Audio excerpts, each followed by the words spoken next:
make the SPDG run. It's the first time we've ever done it virtually, of course. I appreciate that so many of you are here and made time for this.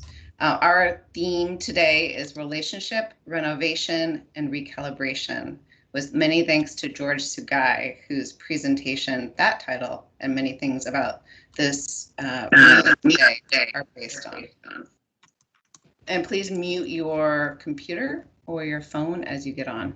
All right, here's our agenda. I'm going to do a quick GEPRA update, and I'm going to introduce our speakers. And then we're going to have a conversational little interview with Carol Carr, and then she's going to do a deeper dive into family engagement and communications, and specifically what that looks like now, how it's being modified to reach families who are experiencing an overwhelming situation. At 3:10, we're going to have some additional questions for Carol that have her content has raised for you during that time.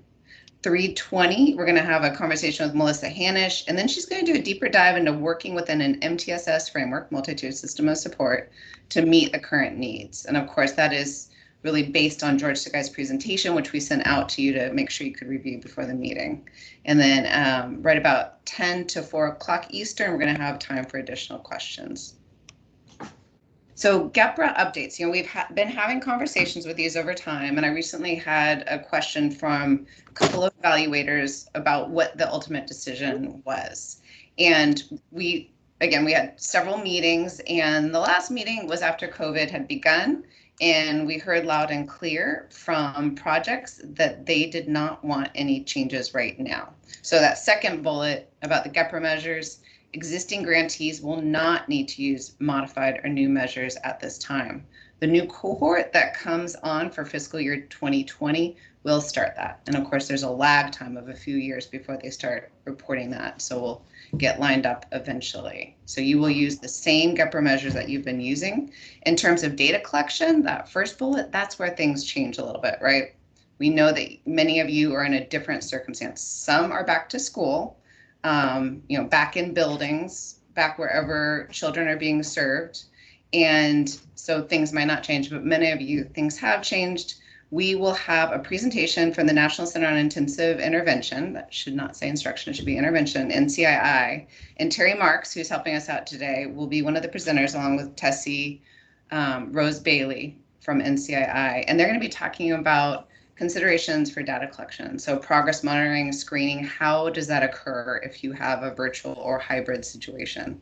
And they just had a community of practice made up largely of practitioners, and they learn from them, and they're taking those learnings, they're going to bring them to us. And Leslie Fox from the Monitoring and State Improvement Planning side of OSEP will also be talking about what she thinks about for data collection when it comes to SIPs.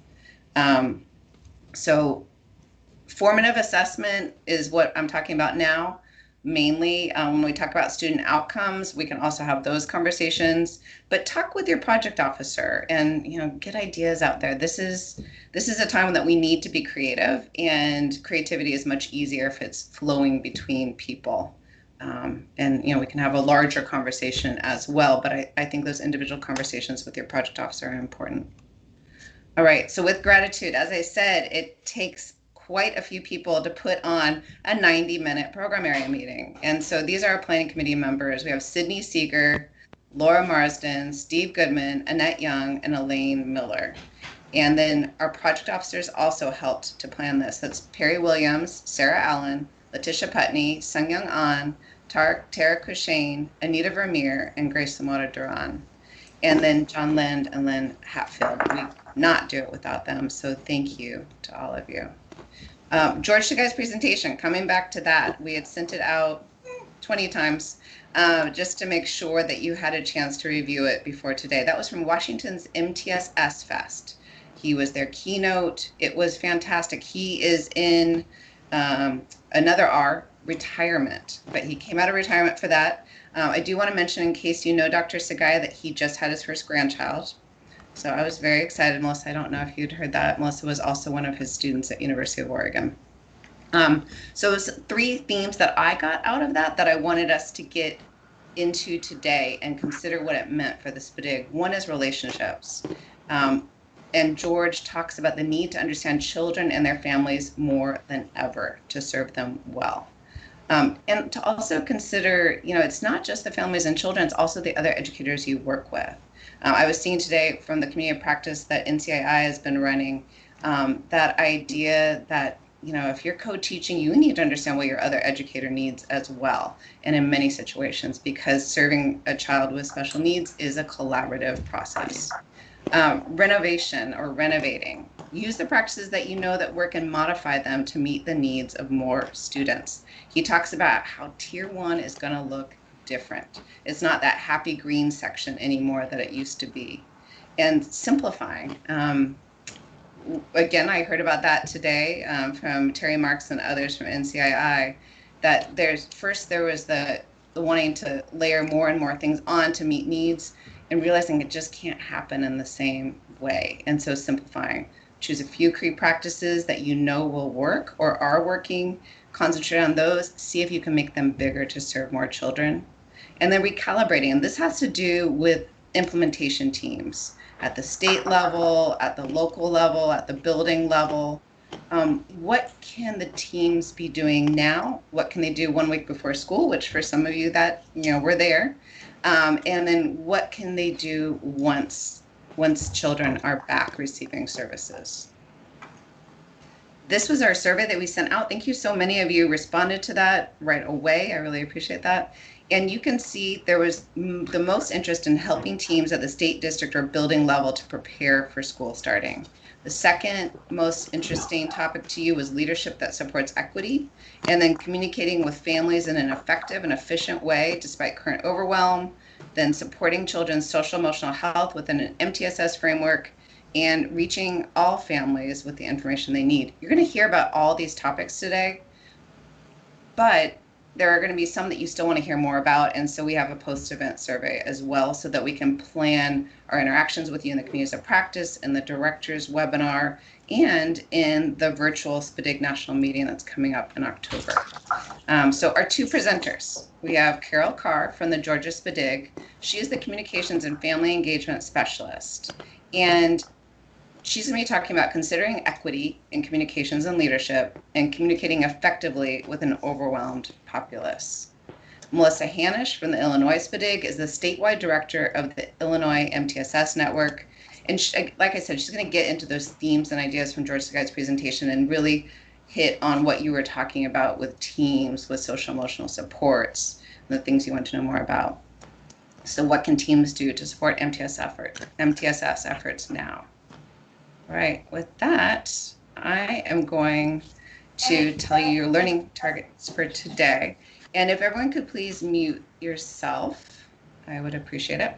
So the SPDGs will be able to, as a result, and when I say SPDG, I mean you, the attendees, you'll be able to describe a communication strategy that you could use to help you reach more families with the information they need. You'll be able to talk about one thing you could do to further build relationship. You're going to name one thing that teams could do now, 1 week before school, and once school starts. That's that recalibration part. And then you could name a practice that might be renovated to meet the increased new or different needs of students, families, or educators. Dr. Sagai talks about meeting kids at the door and the fact that you can do that virtually and that you can make it bigger to really understand their needs and their families' needs. So we're going to start off with a conversation with Carol Carr. And I'm going to go ahead and stop sharing my screen. You can see us. All right, and there we go. And if everyone, as you're coming on, if you could please turn your video off and mute yourself. We just want our presenters shown today.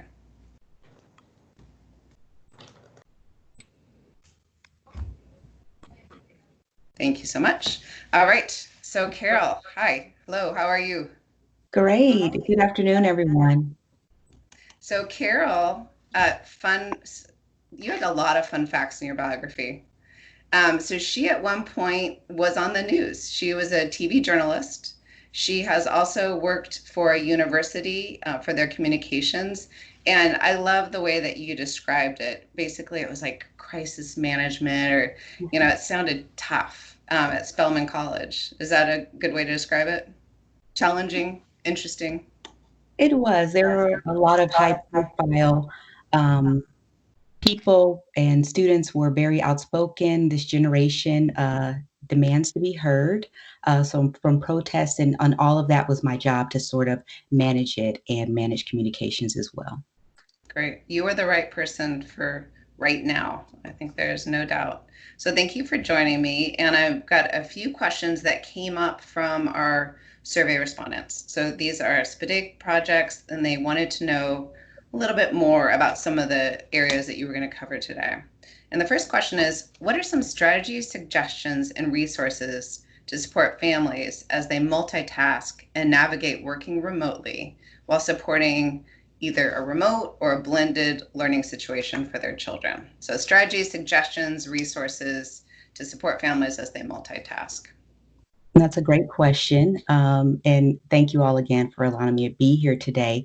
And when I'm answering some of these questions, I'll be speaking from experience because Jennifer said earlier, I have a little one that's getting ready to go to kindergarten. So when I think about strategies and suggestions for families as we are multitasking and getting ready to go back to school, I think the best strategy is we need to rethink family engagement, meaning we need to remove all assumptions and be as flexible as possible. So some may be assuming that, caregivers are at home and we are available to help our children, or that we even understand the assignments that are being given to our students, or that, we expect for our students to have assignments for a full workday, full of assignments, that we can handle all of that. But with the news cycle changing daily and with school plans changing, we don't want families to feel overwhelmed. We don't want them to ultimately tune out and shut down and just stop listening. So I think we all can relate to that lately. And so I think it's best for school systems to clearly define what family engagement looks like. What are your expectations? Because engagement will vary based on communities, based on many factors within the household. For example, who is the caregiver and what their educational needs or their experiences are, their cultural beliefs, their type of employment. Are they an essential worker? Do they have the flexibility to stay at home and help their children, and other responsibilities, and so on and so on. So I think we're all trying to find a way to navigate our new learning environment, and probably the best way is to take a moment and reach out to the families and lead by asking, how are you? And are you okay? And what do you need? Great. Thank you. Good for all of us to remember. That was almost a hand raising for me. Who's multitasking? I am not at this moment. That's great. Navigating family engagement and reopening models. So specifically, how do we best ensure parents or families are involved in decision making? And what strategies can be used to help tailor reopening models that provide flexibility for families, especially families who have to return to work? Well, I think we first have to be realistic. And I hope that most school systems already have some type of procedure or communication method in place that's twofold, that allows them to not only share information, but also receive it from families. That's very important in this day and age. But if you don't have that, that's the first step. Look what you have that you've been using and what is working for you, and use that to not only, again, share information with families, but make sure you're getting their input in return. But before finalizing any reopening plans, I would recommend families should be polled or surveyed to understand what their needs are or what are their concerns, so that schools can develop a more comprehensive and inclusive and culturally responsive plan that will meet their needs, and continue that ongoing dialogue with their families. Great. Thank you, Carol. And I should say that while we're having this conversation, if what Carol's saying sparks something for you, go ahead and add it to the chat pod, and I'll make sure that we cover it at some point. If not today, then in future gatherings. There are many places we could be putting our energy right now. What should we be focusing on for our family engagement efforts? We, the SPDGs. Again, it sort of depends on your student population. That's going to look different in each community. But those energy levels, they will fluctuate by state and region. And that's why it's so important to engage families, I feel, in the beginning to understand their needs and determine how to prioritize what's most important. So if you have a community where students are relying or that's where they got their main meals every day, then food or housing might be. Technology is a big one. So you need to understand what are the needs of your community to understand where to put your focus your resources. Great. So data matters. Yeah. Great.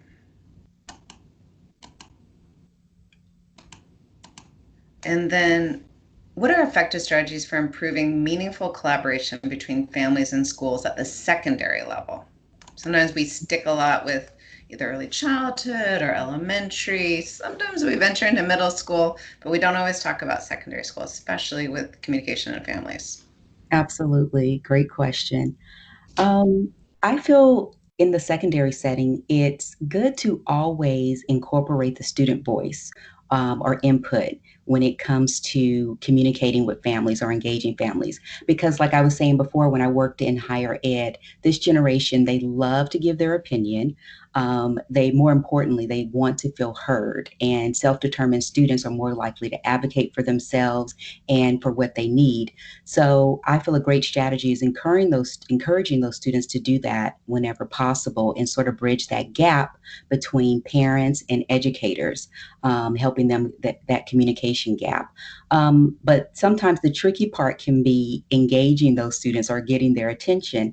And one method that I've used in Georgia is social media.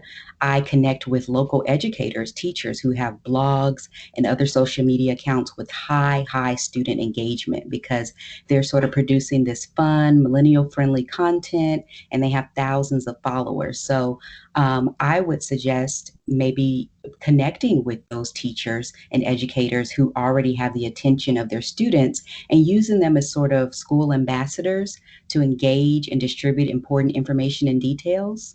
And I think it's also another good idea is to not only um, engage those families when something's going wrong. They love to be maybe keep them going or call them when something's going good, so that later on or in a crisis, you already have a strong relationship established. Great. I'm so glad that you brought up some really key points. And one thing, Georgia has done many things very well, but one of my favorites is the student-led IEPs, and that self-determination part that and great training to support all the practitioners and leaders who work with students with disabilities. But I feel like once you got those communications already rolling, when something like a pandemic hits, you're in such a better place because the student actually understands what they need. The families are more likely to understand what they need because they're hearing from their child. So Absolutely, that's exactly what went through my mind when I heard that question. yeah, good. And I wanted to say too, just one thing that I pointed out before about Georgia, and you might want to start sharing your screen, Carol, while I am still talking. One thing that has been great about Georgia is how responsive they are to things that they hear in situations like this, specifically the SPDG national meeting. One year, our theme was family engagement, and the team was so inspired that they decided they needed a communications specialist, right? And so here we are. And then you notice in Carol's title, communication specialist and family engagement specialist. And so after the second year, when we were focused on, maybe not the next year, but family engagement, at that point in time, Carol also started wearing two hats, which hopefully is a good thing. But I think it really, you can hear it from what she's describing. They nicely mesh together. This understanding communications, how to reach your field, understanding families, because without the families, you really don't have anything with your SPDG. So I'm going to go ahead and mute myself and turn it over to Carol. Thank you, Jennifer. And again, good afternoon, everyone. As Jennifer said, I am the Communication and Family Engagement Specialist for Georgia's MTSS team. And today I want to talk a little bit about what was Georgia's focus before we even heard of or knew what COVID was, our response during, and what we're doing now as kids are beginning to head back to school.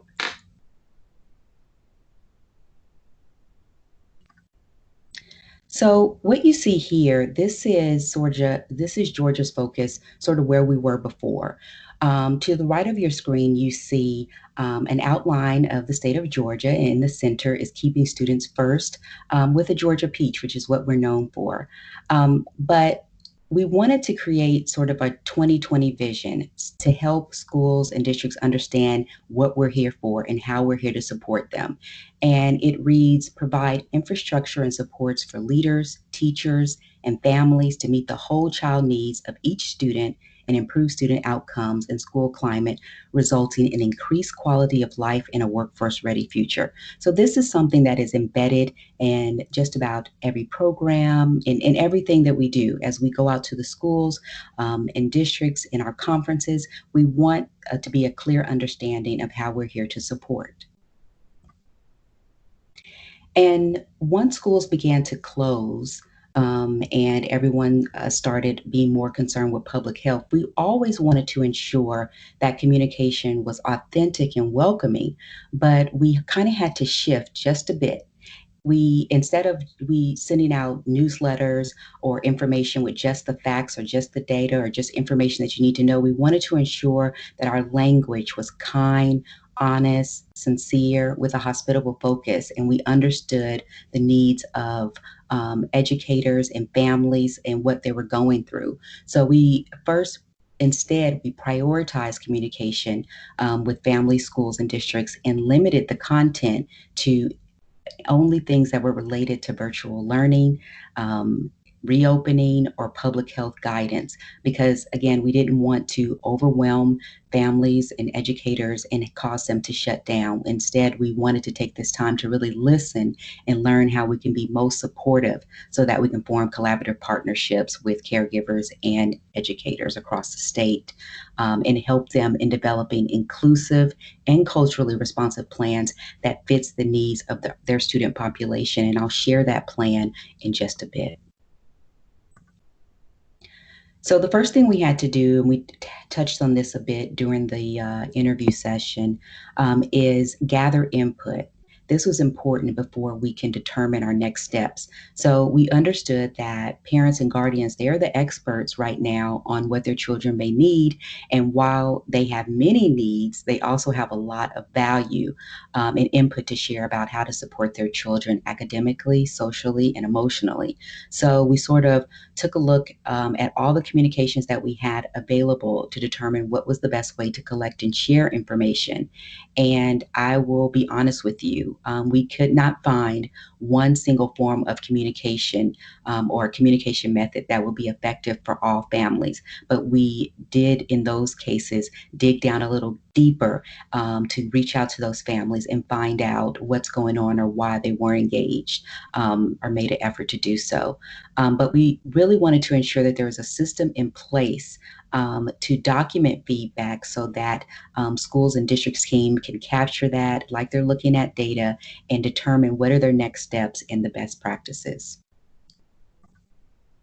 So now I want to hear from you. These 4 categories, these are sort of the big items that we've been hearing and having to respond to the needs of Georgia's student population. But I would like to know, what are you hearing from your families? So if you can go to the chat, I believe we have a link to menti.com, but if not, you can use your phones or your computers and go to www.menti.com and use the code 296542. You see it right there on your screen. And tell me, what are families saying is their biggest concern or their challenges in your schools or districts, and we'll talk about those.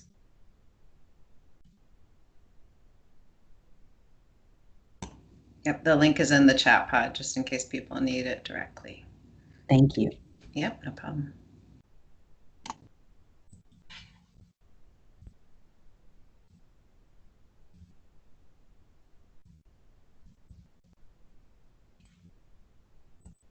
Give it just a few more seconds. Let it give you whenever in time. Balance workload. Okay.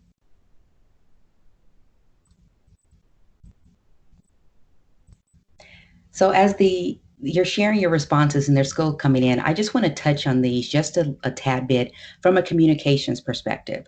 So one of the really big items that we saw in Georgia, for example, is technology.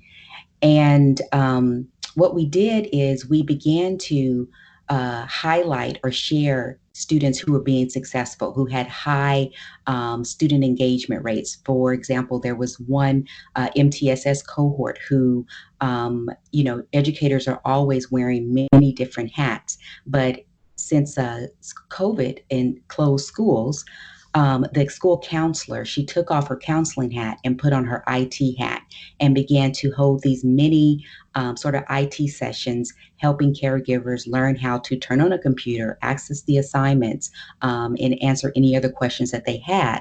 And as a result, they had a 98% student engagement rate.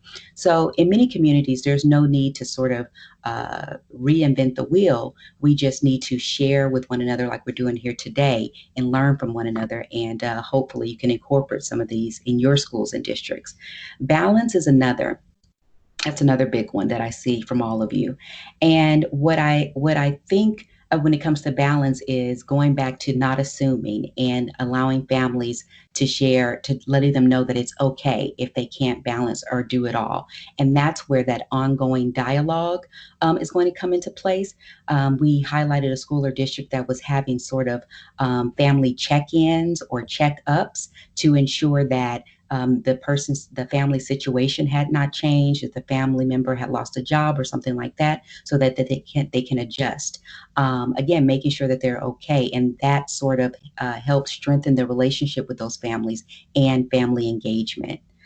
Regression is another. Many parents are concerned about their students falling behind. And one district that we highlighted, they sort of put together this mini plan, how they plan to review once students are back in school, whether face to face or in person, but to make sure that they're on the right path to success. And so that gave parents a sense of relief and also build trust. Thank you all for sharing that. Thank you. And Carol, there is one comment that I'd like to read if you don't mind. Sure. Okay. From Ginger Kwan. Most families we serve are from culturally, linguistically, ethnically, and racially diverse communities. Most of them need food, rental assistance. Basic needs are most needed. Other needs come next after their basic needs are met. The next is communication with schools. The majority of the families have limited English proficiency, and schools are not communicating with these groups of families at all. That's a very important point, and that's why I recommend being familiar with the community services that are available in order to let families know about, whether it be food or finances. If there's support in your community, letting the families giving them access to that. And also, we're going to talk about sharing your communication, making sure that it is in multiple languages and available to the student population and their families that you serve. Thank you for that. There were a couple of other comments that I think you'd be interested in.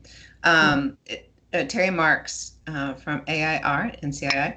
It's interesting to hear that balance is coming up as the highest priority. It's different from what I hear as being the top priority to district and school leaders, which is regression. And there was someone else who agreed with that, Tom Delaney. I mean, I'm really not surprised. I think in every household, depending on where you are, you may be tech savvy, you may not, but these other three, balance, regression, and workload, those are all things that I think all of us are learning to balance or navigate this new learning environment. So, I mean, I would be surprised if it wasn't high on the list. Yeah, and there is a good quote here. It says, "You can't bloom with a capital B until you Maslow." Of course, capital as well. So, got to have your needs met if you're going to really get into that more in-depth learning. And I know that students who are homeless.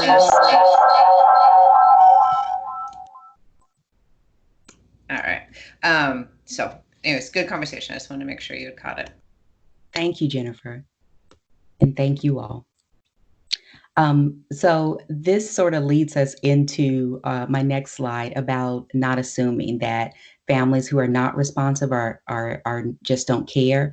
It's okay because as we've seen, balance is a big issue. Workload is on their minds and they're just trying to juggle it all. So this communication is not going to be perfect with families because they have other things that they are trying to navigate. And now they have this dual role as parents and teachers among juggling other life challenges. So I think it's really, great.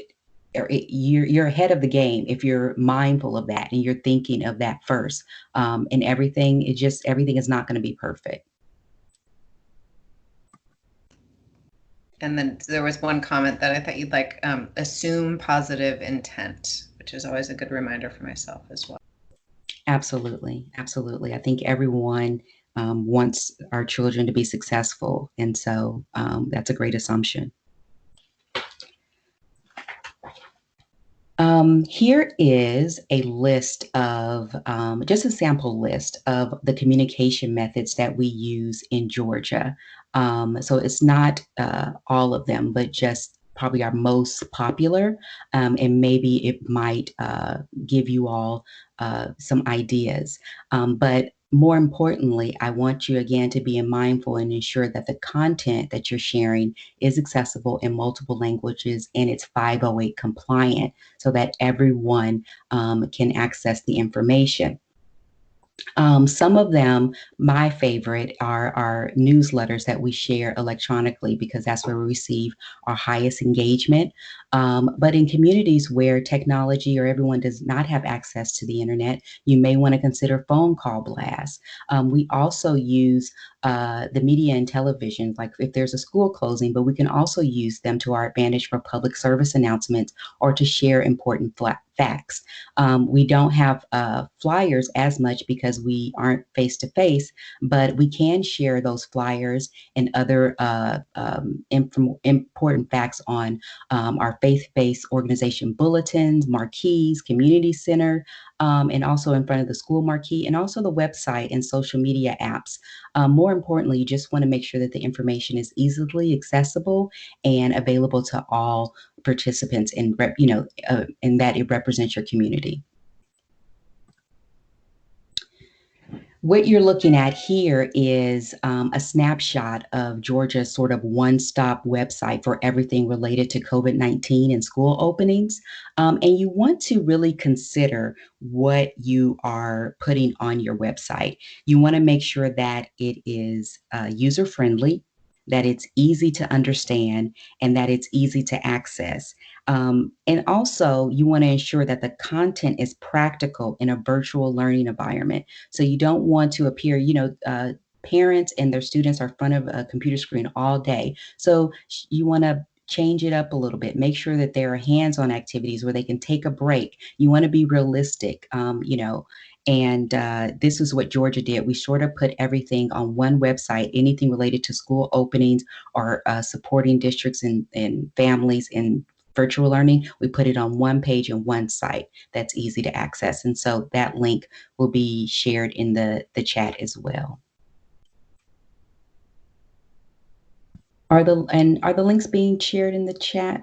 I just wanted to double check as I go along. That link was not shared. I can search it while you're on. Okay. And there was one comment that says, helpful to remember that families may mostly be accessing information on a cell phone, not a computer. Yeah, so it's also great to ensure that the information is user-friendly from either the website or a mobile device. And this is really important. It's a big takeaway. We want to establish feedback loops, but we also want to close them. So when families are offering their feedback and their suggestions, you want to let the district or the school plans, you want to let them know how the school and district are incorporating that feedback into their reopening plans or their change in practices and what happens as a result of their participation. Again, closing the feedback is very important. So we talked about equity and what that looks like. And I would love for you all just to ensure that we're all on the same page. Georgia, long before, again, we even knew what COVID was, we began a new campaign helping promote inclusive leadership. And I would love to hear from you sort of what comes to mind when you hear inclusive leadership. If you can drop go back to menti.com. We're going to use that again and enter the code 296542 and tell me maybe in one or two words, what comes to mind when you hear inclusive leadership?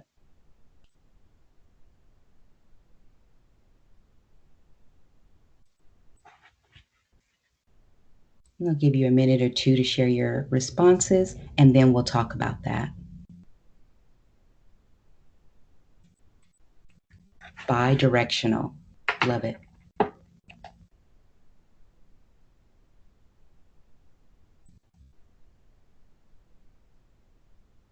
Multiple voices.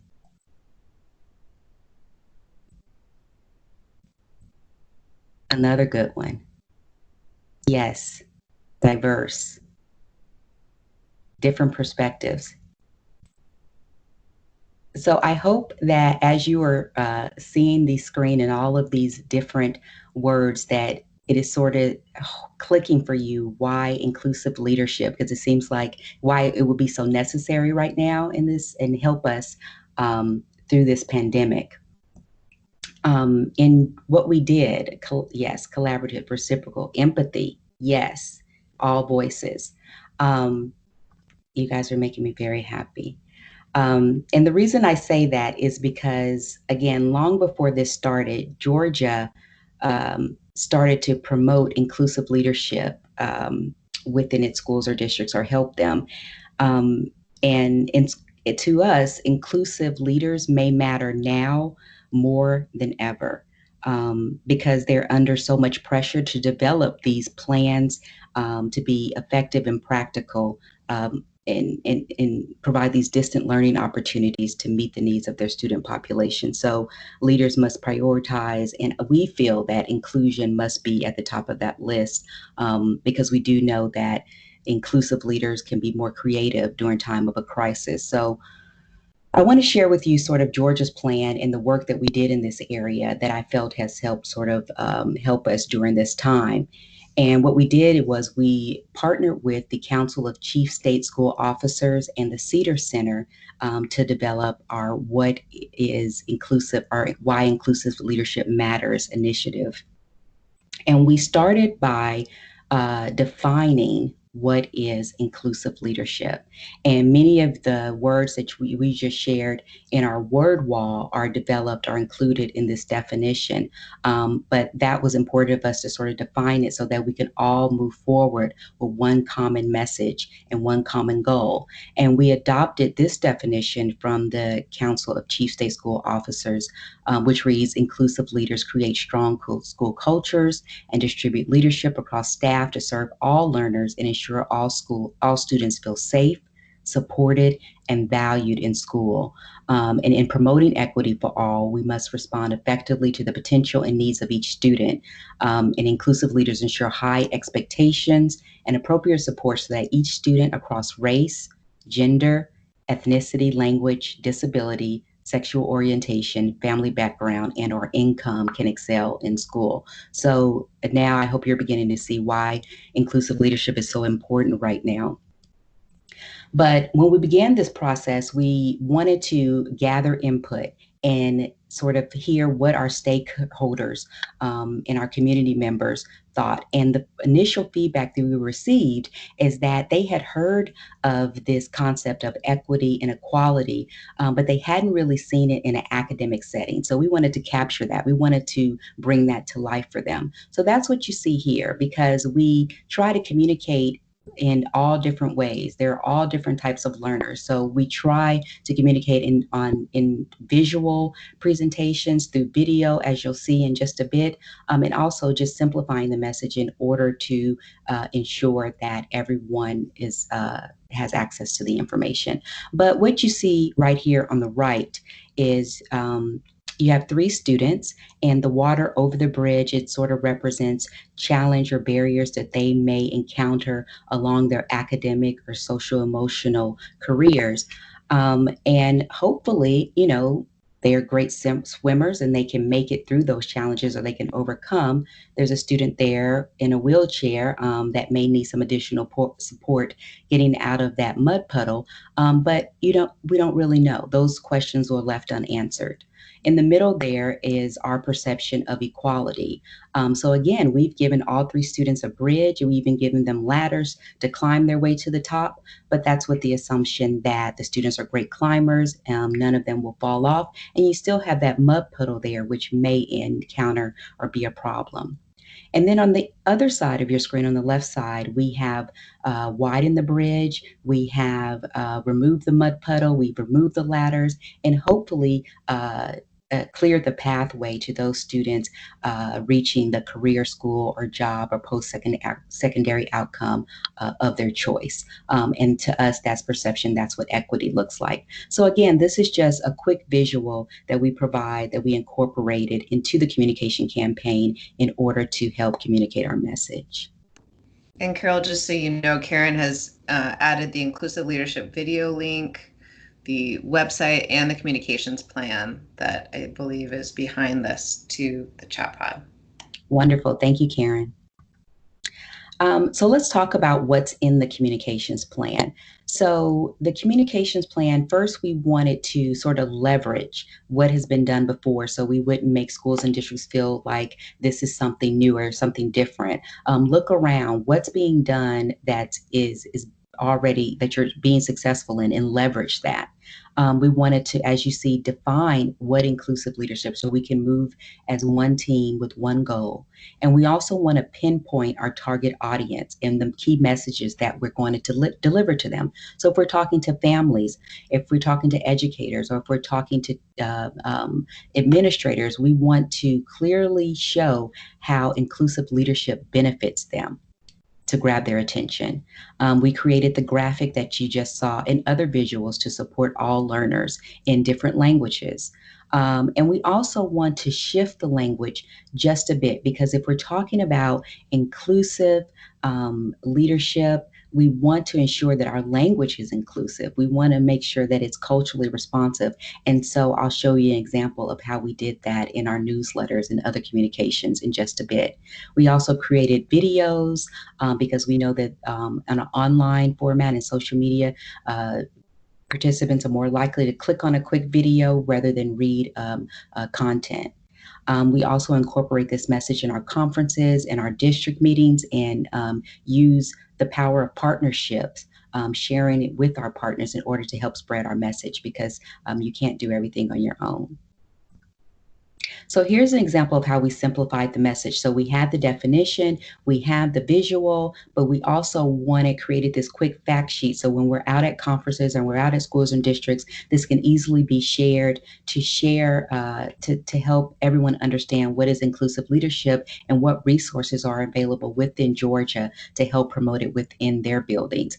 So you have the simplified message, or this fact sheet has the definition, it has where you can access the resources, it has the visual, and it has what is our mission and our goals and the outcomes that are expected.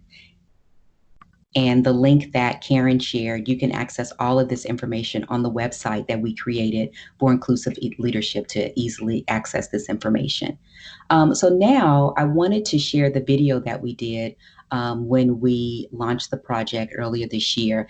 And as you watch it, if you can maybe put 1 or 2 takeaways, just enter them into the chat, and we can talk about that in just a minute. Let me switch screens and share the video. Again, just as you watch, just enter 1 to 2 takeaways in the chat box.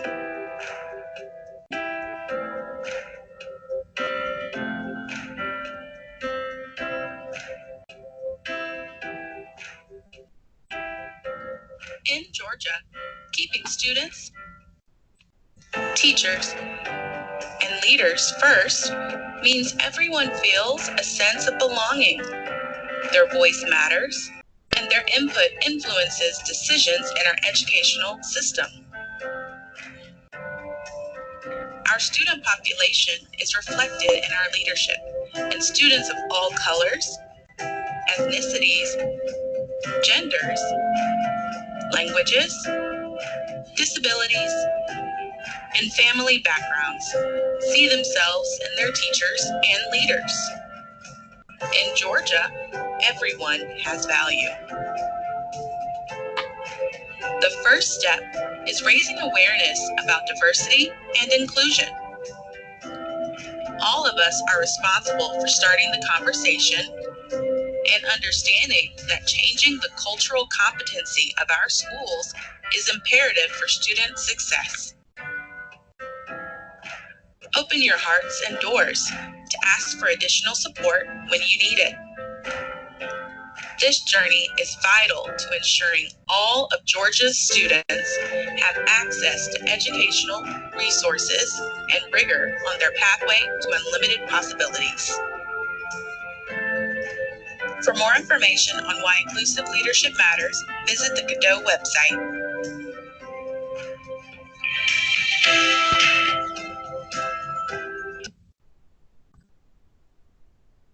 So I hope everyone was able to see the video.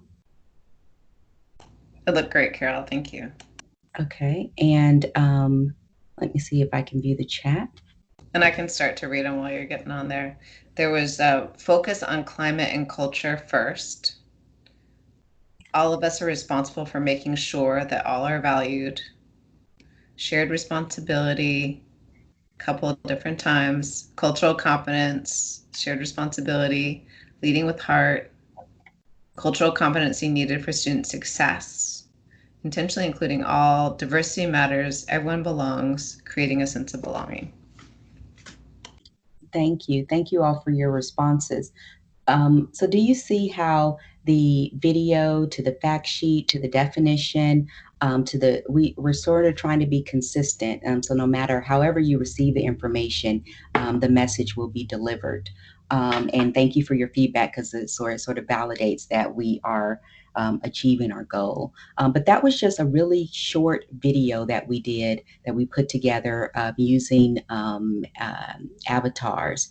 And we will continue those videos. What we plan to do next is interview leaders about virtually. We plan to do virtual interviews with leaders talking about how they use the 8 principles recommended by the CCSSO to promote inclusive leadership, how they use those strategies and to develop their reopening plans. So again, tying it back to leading through a crisis and how that has helped some Georgia schools and districts thrive.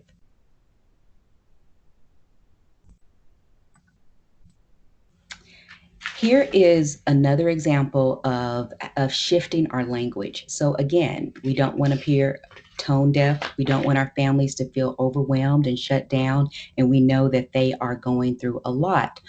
So we didn't just want to send out information, a definition, here's inclusive leadership, here's a video. We first want to recognize what families are going through and create another feedback loop or opportunity if possible. So if you, right here at the top, this is one of our newsletters. We have 2 newsletters that we distribute, Teacher Tools, which is sort of for and by teachers, sharing information with them directly, and also Georgia's Tier Connection, which shares sort of the updates and following along of our MTSS implementation journey in Georgia. But you see our 2020 vision here, and you also see that we added this sort of language with a hospitable focus saying we realize many readers of the newsletter are adapting to distant learning during the COVID-19 school closures, and we know this transition comes with challenges. The tools below are intended to support you as you navigate the time with your students and with your own family. Please let us know if there are other supports that you need. Again, so every opportunity, any communication that you're going to send out, take that opportunity to find out, if possible, what families need and how you can better support them.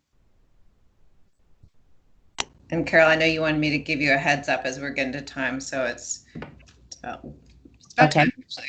Yeah. Thank you. I will wrap up. So again, this is just, we're talking about the purpose of the communication plan. It's sort of, we strategy your overarching plan or your set of goals and figuring out your tactics. What specific action steps do you plan to undertake to sort of accomplish your strategy? But I think the most important thing to remember in this day and time, and as school kids begin to head back to school, is to be flexible because your plan will change. And if you would like more information, again, here's our website, Georgia's Tiered System of Supports for Students. That is Georgia's MTSS, and it provides, you can follow along with our implementation journey. We have our Inclusive Leadership website, and we will share all these links with you. Here are some resources for family engagement that we have shared or created within Georgia. The Office of Special Education Programs also has a really great site dedicated to supporting families with other tips and resources. So again, we will share all of these with you and make sure that you have access to these. And here is my information. If you have any additional questions, my email address is ccar@doe.k12.ga.us. And you can also follow us along on Twitter at Georgia MTSS. So again, if there are any other questions in the chat, I just thank you all for listening today. And I wish you all the best in your communication journey. Thank you so much, Carol. That was wonderful. And of course, we had some requests for your PowerPoint presentation. And I know you use Google Drive, so if you happen to have a link for that, people would love it. I also got requests back from OSEP for it, so we really enjoyed that. And thank you. And so everyone, if you could turn off your video right now, because we're going to be bringing Melissa, our next speaker, on. So I'm going to go ahead and show my screen. And Jason Altman, thank you. I appreciate it. Jason Altman is one of the people who has helped us plan, so it's nice to see you. And then I'm going to go ahead and share. Let's see where we are. Here we go. So Melissa Hanish, some of you may have heard her speak. Gosh, was it about a year ago? You know, time. Yeah, and we did not give her enough time at that point, and so I'm really trying to make up for it and go quickly. But again, she is the SPDG statewide director of the Illinois MTSS network. And we had talked about the fact that she is very knowledgeable about MTSS, and you had a lot of requests about talking about this. There's an umbrella of MTSS. There are all these things that we need to do with social emotional supports, with practices, determining what are the best practices right now. And so I think she was the right person to bring on today, and I really appreciate that you spent this time preparing. And am I sharing my screen right now? Yes. You know, for some reason, it's not allowing me to stop sharing my screen, so we do not want that. If worst comes to worst, I'll get off and I'll let you share. Okay. Okay. So I will go ahead. Oh, I think I see. No. Okay. I will hang up and I'll get back on and I'll let you start. Okay, Melissa? Do you want to do the interview portion first and then get off? Yep. That's a good idea. I just wanted everyone to be able to see you. Shoot. Okay. Okay, so it said my presentation ended, so I think John saved us. So hopefully our videos will come up in a second. All right, in the meantime, thanks everyone for hanging in. So some questions from Melissa. Again, thank you everyone who sent in questions. These were exactly what we wanted to hear about what you want to know. And so the first one is, how do we support and continue SPDG activities meaningfully in the current climate? Yes, this is certainly a challenge, something that we need to be attending to. And I think what we want to do is as George said during the presentation that he had given, is that we need to go back to the basics. So for us, if we focus in on our program measures, then let's have that be our attention point in this time. So just thinking about like measure one, the EBPD, and all of those components that are within it, so much of that we can very much do during this time of virtual learning and exchange. I think one of the biggest challenges, like we can set expectations and have those communicated well. Though when it comes to providing that professional development piece, we are needing to shift to online professional learning, and that certainly is a hurdle. As a network for MTSS in Illinois, we have been utilizing online professional learning now for 4 years. I should say we have had it available, though we've had resistance sometimes from our coaches to be utilizing that, though they've been using it so much more right now. I'd say with that, when we're looking at measurement, that it would be, we have a module development rubric that was very, very helpful for creating those online modules, because professional learning online is very different than face-to-face. I did hear a horror story from a fellow SPDG friend who took their face-to-face conference and decided they deliver it online. And it's very different. We have to be aware of the literature and the research around online professional learning. And we did put together a nice checklist, a rubric, and that was shared in December with one of the directors' meetings if anyone was interested in having that kind of a resource to help guide you in doing that shift to online professional learning to help meet that important component of measure one. And I would say too, in measure one, there's that one question about the various levels from state to regional and LEA and schools, and having those communication loops. Right now, more than anything, that is very, very critical, is that we've established those communication loops and having those necessary conversations to identify the barriers and how we can successfully alleviate those barriers. So if you have those in place, utilize those. If there's something that needs to be strengthened, now is the time to do it for that. And then around measure two, with the fidelity measure, like we use the district capacity assessment from CISUP, as well as MTSS, the SAM from Florida, and like the DCA has a really nice already a video for introducing it. Though what we have been doing now with both of these measures is administering and collecting that data virtually. So going through that process of following the procedural guidelines, but doing it all through meetings such as this, and having that be our way of collecting that data. And then of course, all of your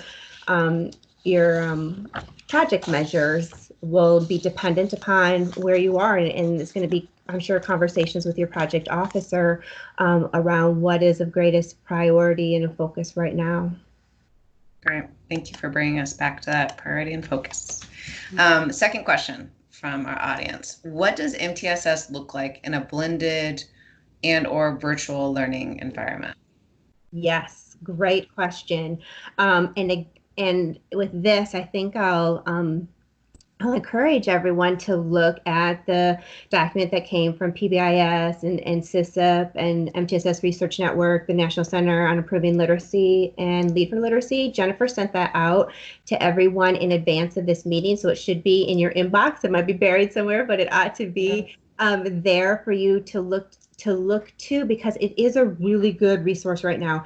And one of the recommendations is focusing on those core elements, focusing on equity, practices, data, and system.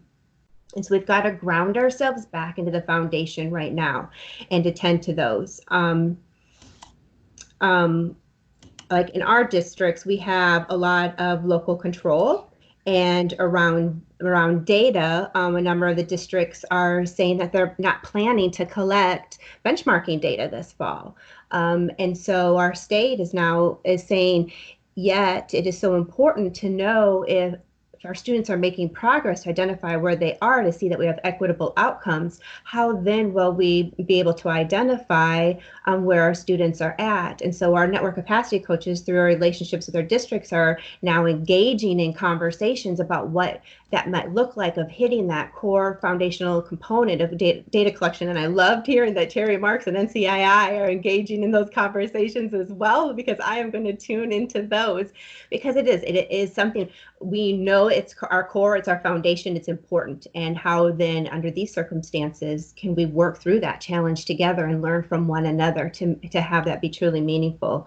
Of course, we're going to need to focus in on our evidence-based practices, leveraging just a few practices that we know work well through evidence and through the research. We also want it to align well with the local context, using research, using like the hexagon tool that we have from SISIP, and having it be a good fit for that local context, for the identified student population, as we're identifying those really core evidence-based practices. And I'm going to talk more about quite a few evidence-based practices in a little bit, but I'll just say now, it's really important to be thinking about the protective factor of resilience, and building relationships is a major way in which to do that, and to be thinking about how we can build those relationships through our selection and utilization of evidence-based practices. And then the final thing was systems. Of course, investing in our systems, in particular our leadership teams, our school leadership teams, our district leadership teams, regional leadership teams, as we have them, and how can we continue to have those very good, rich, meaningful conversations through this online format. So like we've decided, we have made Zoom, Google Meets, Adobe Connect, GoToMeeting all available for our coaches, so that they can utilize a system that works well for their district leadership teams. And we have, again, our coaches love face-to-face. This is a big change for us to be engaging in this way. But we've been doing within our own internal professional learning, providing lots of examples, showing what the capabilities are, what it can look like through doing our coaching online. We did a lot starting with the why. As Cynic would say, it's always good to start with the why, and having the evidence out for, around guidelines of why this is so important, and then planning for how we're going to continue to do that. And we've had one district where they have then taken, through their district leadership team meetings online, they're creating these videos to talk about, each member of the district leadership team is talking about a core component of MTSS, and then they send out these videos to all of the staff. And so it's a great way to keep MTSS at the forefront, to have that communication happening from your district leadership teams. So there are certainly ways that we can continue this work going forward in this time. Great. And we have one final question from our audience, and that is, could you please provide us with more information on integration of social emotional learning and all other portions of MTSS, academic and behavior included? Absolutely. This is certainly a time of which we most want to be focusing on social and emotional learning. We have been having that focus within the state of Illinois for about 5 years, yet we're still building those conversations and talking about those pieces. I will say we want to start with data. Again, I'm going to go back to those basics, but let's talk about our data and have access to a data system that includes those social emotional learning outcomes, or data around those indicators, so that when our leadership teams are coming together to look at data, they're seeing social emotional data, behavioral data, academic data all together, and making their decisions. I'll also emphasize terminology is so important, and a term that seems to be working well within our state is talking about a whole child approach.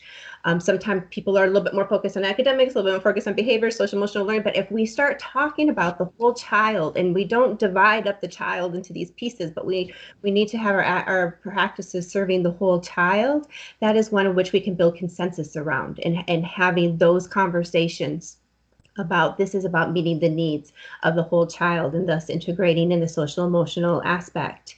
To do it, you want to think about the composition of your teams, your school leadership teams, your district leadership teams, having individuals represented on those teams that not only have academic or behavior expertise and background, but social emotional as well, considering inviting in your social workers or your school psychologist or whoever that team member might be that that has that lens of which it can be brought to the leadership team. And then within that too, putting it right into your district or school leadership plans, this emphasis on social emotional learning. What is in the plan is what is going to get done. And by integrating those components in, that's very much going to help with having that work going forward. Then with practices, like I said earlier, we use the SAM from Florida, but we also, we made an Illinois version to fit our context. And in that, like there's this whole section where we're talking about the 3-tiered systems in academics and behavior, and we integrated in social emotional learning as well. So the teams that we've been working with have been having those conversations about how do we integrate social emotional learning into tier 1 and behavioral health into tiers 2 and 3 in a comprehensive way. And so just by having that reflected within our measurement, and then it leads to thinking about those evidence-based practices. And I guess just another thing to say is be aware of your implementation stages. You might be really strong in behavior, really strong in academics. You might be somewhere else with social emotional learning. So just be cognizant of your phases of implementation. And one other idea that I'll share is think about school board and school board endorsement. As school boards recognize the importance of this topic, having that be a part of what is on their plan makes it much easier to give the why. This is where our school board wants us to go. And so that would be yet another consideration for integration. Great. Well, I can tell you've been thinking about this a lot for your own work. Mm-hmm. And thinking through it all. So I appreciate your responses to our audience's questions. And I'm going to go ahead and turn it over to you. Okay. Stop my video as you start to share. Hopefully, those of you who were able to review George Sagai's presentation for Washington MTSS Fest heard some of, he talked about MTSS as an umbrella. He talked about, we're going to have to focus on social, emotional needs of our children now. There's just no other way around it, but how does it all fit together? And Carol did such a nice job of thinking about communications and how that fits with equity and family engagement. And now Melissa's really bringing together all these different pieces for you. So I'm going to turn it over to Melissa. All right. Thank you, Jennifer. I have been very fortunate to have worked with the Illinois SPDG now for 15 years. And in that time, I've seen many challenges. And what I have learned as a big takeaway is that it's important for us to have flexibility and adaptability. And we are certainly practicing that right now.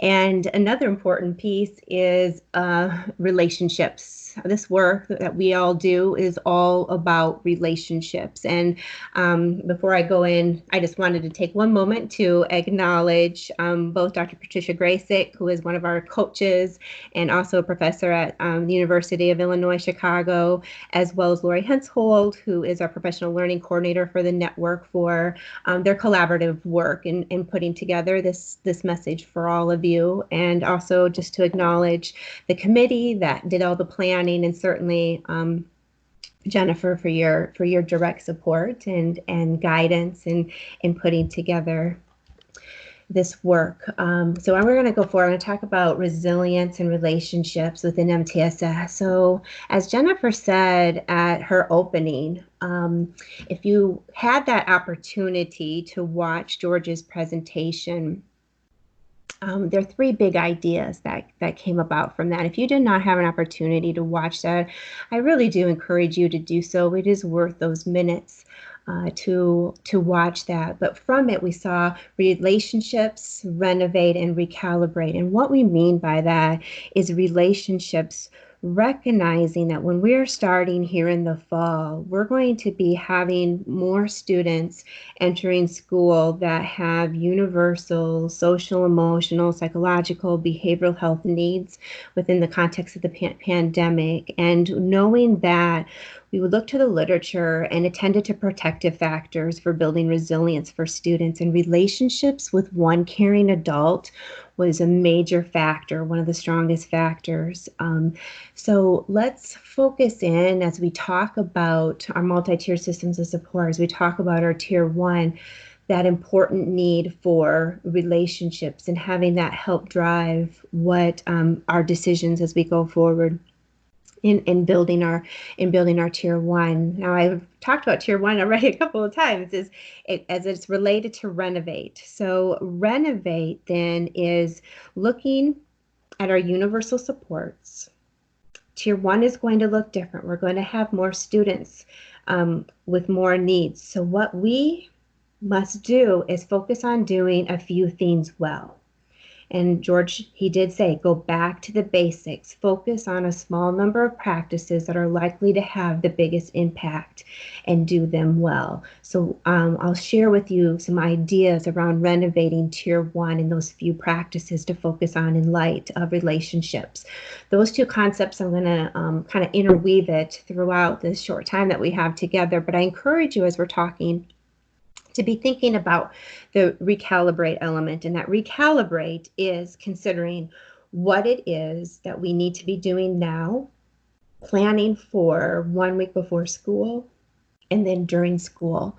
And what are some of those actions that we want to be taking within that context? So I encourage you, as I'm sharing out some information, to be considering what those actions might be for your own state as you move towards the recalibration. Now, as we're planning, we found even just as early as last week, July 14th, our state superintendent announced this development of a care team. And I've been wanting to, and I've connected then with our leadership in our state about unifying our supports with this care team. You too are probably going to have different developments that are happening within your own state department and your amid coordination efforts as you're working through all of your planning.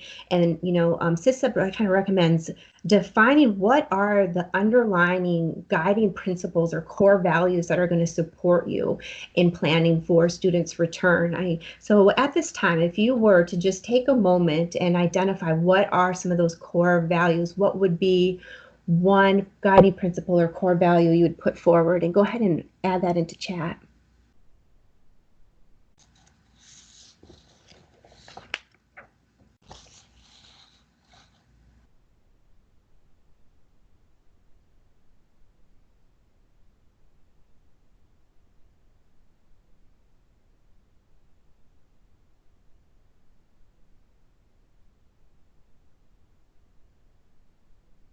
So we have, and they're moving fast. I've got equitable services, a number of equity in different aspects, equitable inclusion, safety, access, inclusiveness, strong focused leadership led by evidence-based practices. Access is more important than ever, academic and otherwise, and a number of equities. Growth mindset, all. Be nimble. Relationship community, relationship and access, meet people where they are. Thanks, everyone. Wonderful. Thank you, everyone. Thank you.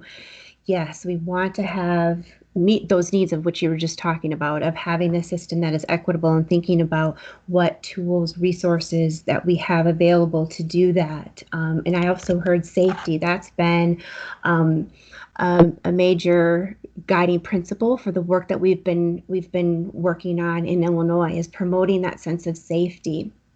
In doing so within with evidence-based practices, that major focus on doing what works well and doing those few things. One is nurturing and sustaining positive relationships as a major protective factor. So to do this, encouragement that George has said, and I'm going to restate it now, is to utilize those initiatives that you already have going right now to meet that outcome. So many of you throughout many states have positive behavior support school-wide. Perhaps you have CHAMPS or bully prevention efforts or social emotional learning program.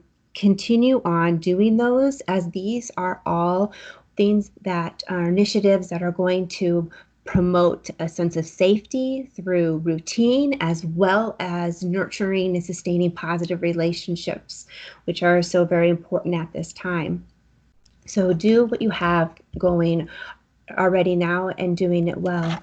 Even during this time, there may be greater needs of addressing social emotional programs that decrease anxiety and depression symptoms. So I was going to just share a few evidence-based programs that are available for promoting social emotional learning school-wide, tier 1, to meet those needs as students return to school. Along those same lines, those evidence-based practices that we know to be effective, George Sugai gave that example about PGD. It's an evidence-based practice about positive greetings at the door. Very simple, that's something that we can all do, and we can expand upon that. We can have that become part of our routine, our morning routine, or our beginning of class routine that we set up for students to have that structure. We can add in gratitude, which is another evidence-based practice of building experiences of gratitude, and have that be a part of the positive greetings. In addition, our check-in, check-out from PBIS again is going to help connect with relationships, and it can be an expansion of tier 2 for positive positive greetings at the door. Perhaps you use check and connect as yet another example. Again, focusing on those few things that we know do well, and at this time, let's do it very well with rigor and integrity. Additional strategies can come from what I just talked about, but also just building in teaching routines and encouraging those routines that may be then at home as well as within school. Those visuals of schedules can help that. And again, that very, very important component of having a trusted adult that you can reach out to be connected with is so critical right now. And so having a means for students to know that there's someone who cares about them, that cares about how they are doing, is something that we want to attend to right now. That interpersonal relationships really help with building resilience for students, and making those connections happen. So there's different strategies, but you can help to build that if you're going to be sharing out suggestions and recommendations for the schools that you support, have it help with the normalizing of feelings, letting them know that their questions can be answered. It's really, a lot of this is just about having connection, empathy, acceptance, listening, and responding. These interpersonal protective factors are very strong in the research. Again, connecting with that caring adult. If you are interested in having a systematic way of connecting with a caring adult, the National Mentoring Project has this wonderful resource on the effective elements of practices for mentoring. Mentoring is often thought about as a tier 2 support, yet within Illinois, we have been starting and practicing utilizing mentoring as a universal support for all students. And this guide actually has, for those of you that are like me and you want to have the procedures, you want to have the fidelity checks, it's all built into this manual. It's free, it's at no cost. And so I wanted you to at least be aware of this as a resource to really help with that connection piece and that building relationships. and working through that process. In addition, the National Mentoring Partnership, as we spoke about equity and the importance of equity, came out strong with those principles. There are additional resources with a guide to mentoring boys and men, young men of color, as well as mentoring immigrant and refugee youth. And so these tools are available as well through the National Mentoring Partnership. In addition, I wanted to share an example of what's happening within Illinois. As I had said, we have one high school that is doing this within Tier 1. So what they are doing is they came up with a process of identifying at least one adult that is connected to each and every youth within their high school. And the way that they did it was through a mapping technique where they had teachers identify green for those students that have come to them when they have a problem or an issue. And so that it was a built-in already possibility for the relationship and the mentoring, and then marking red for those students that might need extra support and intervention yet are not coming to them with a concern or a problem. And so all of those students that have those red indicators, then they go through to identify,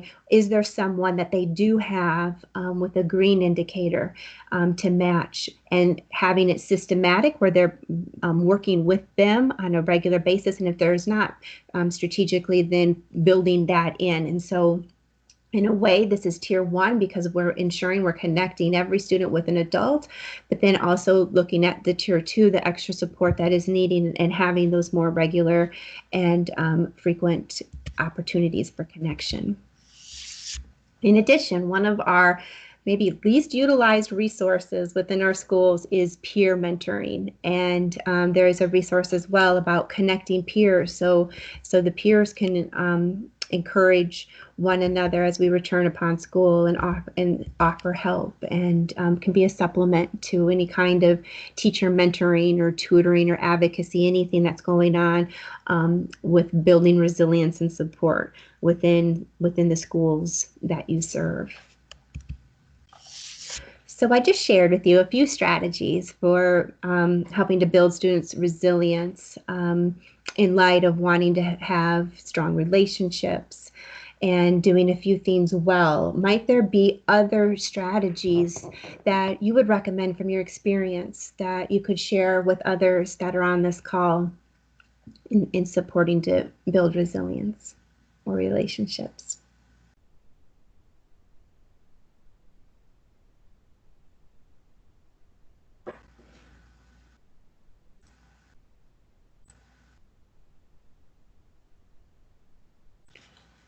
All right. And then I will go on just to share about data. Having access to data is very important. Social, emotional, and behavioral data during the recovery, monitoring teachers and staff well-being, as well as your tardy's attendance, behavioral referrals, and other sources of data. And here's some examples of screeners. We're finding many more of our schools and districts are asking for information around social, emotional, behavioral screeners. So here's a few examples. The SDQ is something that is free and at preschool through high school and at multiple languages. And there are others as well. If you have interest in collecting some screening data around social, emotional behavior. And then one other resource to share, if it is of interest, is we're thinking about what to do right before and right immediately following the reentry to school is psychological first aid. This is a resource that helps with those immediate concerns to be implemented the first week or the few months after schools are reopened. It's really intended to hit those immediate needs to reduce distress, foster adaptive coping. And by attending to these brief positive influences at the onset, research has demonstrated that that can help to significantly reduce trauma-related stress. So this is a resource that I might consider you utilize. This is from the National Child Traumatic Stress Network, and it is specifically for schools to be utilized school-wide, Tier 1. And these are just a few elements, just so you want to kind of have an understanding that it's primarily about contact and engagement, that building relationships that we're talking about, building the safety and comfort, and if needed, stabilization and so forth, as you see here. So now, what we're interested in is hearing from you. We have this great network across the nation of our state, of our many states, and thinking about what you might be focused most on with the recalibration doing now, 1 week before, and the initial return to school. I'm just going to give one quick example. This came from the National Parent Union survey, saying that 67% of parents, they were saying that schools should stay closed until they're completely safe.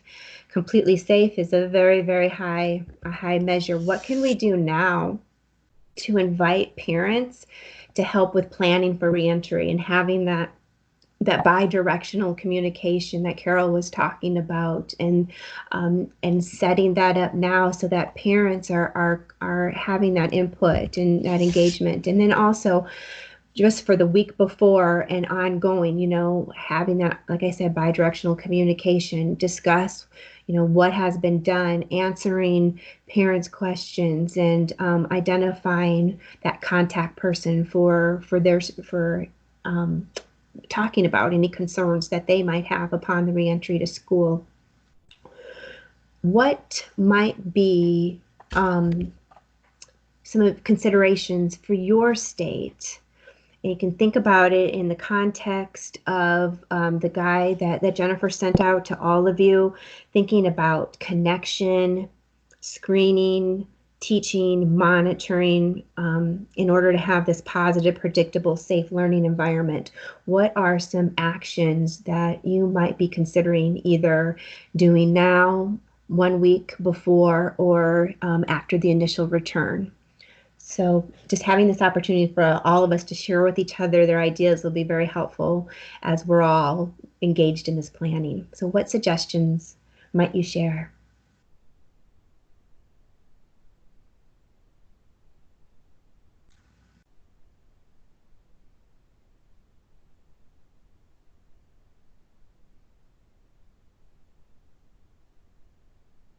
And while people are thinking, I wanted to note that Patty Noonan added a link to the CCC framework too, which also has a free student assessment and is a social emotional learning for secondary students, if I recall correctly, Patty. Excellent, thank you.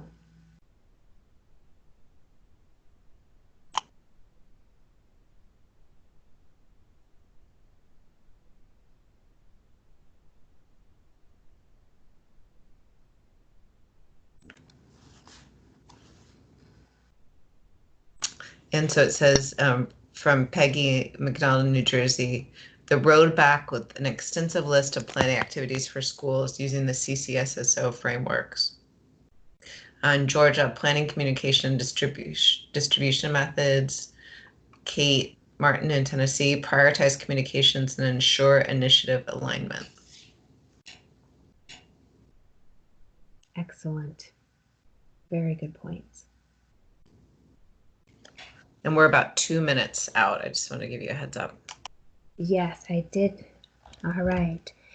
And so maybe then just for a closing activity, if you want to go to menti.com one more time and enter in this code. And I'm going to go ahead and I'll just pull up.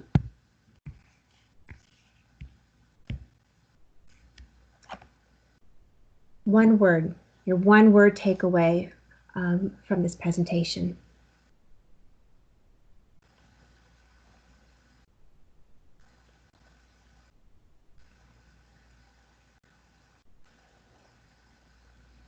So what we're seeing is that necessity with relationships, consistency. Empathy, communication, and connection. Absolutely. This is the heart of where we want to be as we are going forward in doing our planning at the state level for providing the supports within all of our SPDGs. So thank you so much. I see very large relationships, and so that makes my heart soar, as that was one of the primary themes that came about from the presentation that we saw with George. So thank you all. Thank you very much.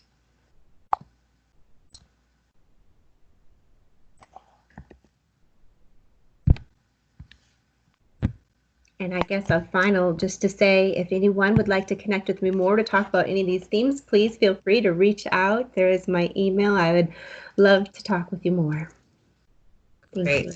Thank you so much, Melissa. Melissa and Carol, this has been a fantastic opportunity to dig deeper into, pretty universal needs across education right now and early childhood services, but also specifically with SPDGs. This is exactly what our planning committee asked for.